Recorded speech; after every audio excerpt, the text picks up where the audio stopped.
All right, let's stay with that story now. School safety has again come into sharp focus. This follows the discovery of a 16-year-old girl in a storeroom at a school premises in Caledon, as we've just heard, in the Western Cape.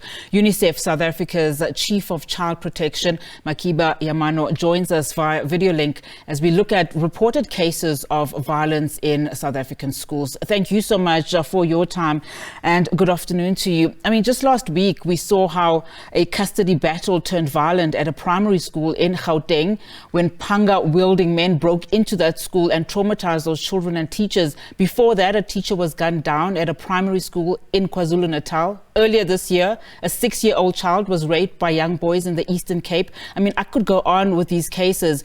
And these cases add to the growing concerns about safety at schools. Why do you think are we seeing so much violence in our schools? Thank you so much, Yonati. Thank you so much for having UNICEF on your program. First of all, I would like to express a sincere condolence to the family and then all concerned. It is a grievous situation for the remaining family, especially we understood mother reported the missing child immediately after. On the cases related to the violence in schools, there are violence related within the school, but also we also need to recognize that there are many violences now targeting schools which should not be acceptable. We know from the statistics, every day we unfortunately losing 3 children by mother. And unfortunately, this case that happened last week is one of these sad incidences we count among 3 in daily basis. So I think first we need to strengthen the safety measurement in the school. UNICEF support National Department of Basic Education by implementing National School Safety Framework. But we also are encouraging the department to review the National School Safety Framework, and it is also one of the committee's recommendation from the United Nations Child Rights Committee, which is issued in February this year. Given that there are many updated circumstances that is affecting children in South Africa, it could be a good time for us to evaluate and perhaps review the National School Safety Framework moving forward. And I mean, how urgent should the department be acting on that framework? I mean, we have seen, I think, enough violence at schools to know that there should be more security provided for one. I mean, what kind of reforms do you think are needed in these schools? I mean, in light of this framework that you're talking about, what should be done, particularly in the short term? For short term, I think there is already a framework that is existing. So we need to make sure that it has been understood, rolled out. The framework itself has a very nice toolkit talking about the audit mechanism within the school, also engaging with the students and learners about what they think are the risks and then threats in and around schools for them to express themselves. UNICEF is continuously supporting the department and provinces to roll out this school safety framework, but the review could be also taken up rather sooner than perhaps waiting too long.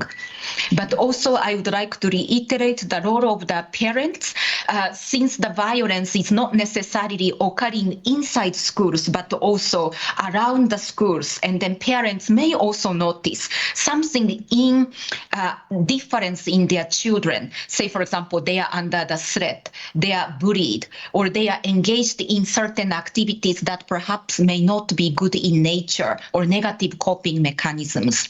So we are also supporting the parents with how they can engage with their children more meaningfully with the trust-based communication.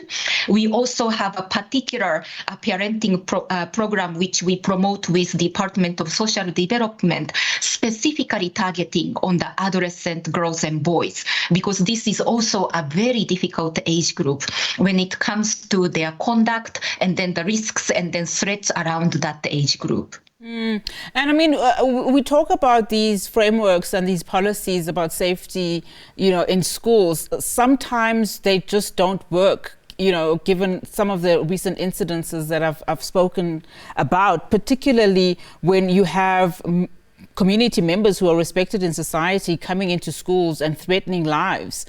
just given that criminality in the broader society context is now showing itself in educational environments, which other departments become important to bring in here? I think Department of Basic Education is definitely important, but also South African Police Services, we know that they have been in close collaboration there as well. As UNICEF, we strongly condemn any violence targeting children, and then especially school premises. School premises are children there to learn and develop their full potential. These children are the future of South African society and community who should grow and uphold good values in South African culture. So we strongly advocate and then appeal that school should not be the target of violence, no matter what. And then we also condemn any violence against children in and outside of school premises. Just as we wrap our conversation, Makiba, I mean, you mentioned, of course, how devastating the family of the 16-year-old girl who was found in the storeroom in school. I mean, how do families make sense of all of this? What happens immediately after something like this happens to a family in terms of just from a psychosocial perspective, and what interventions then should be provided to that family? Sure. So, of course, that nothing can really take a place of the child that who has deceased. However, I think, of course, the family cross care among the relatives and then cross family members coming together to hold one another sounds very simple, but really carries a critical role among family members, friends, community members, that peer-to-peer support and then also dialogue. Of course, beyond that, the family can support professional support from the psychologist, psychiatrist. However, I would say that can come in secondary. We are also concerned of the peer students who are perhaps going to the same school, especially that this horrendous incident was found in the school premises. UNICEF also rolled out recently mental health chatbot services for the students as well.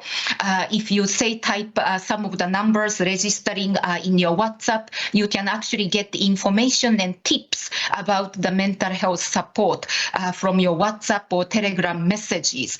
And then those kind of immediate support can really assist the families and then as well as the peer learners and educators within the school premise.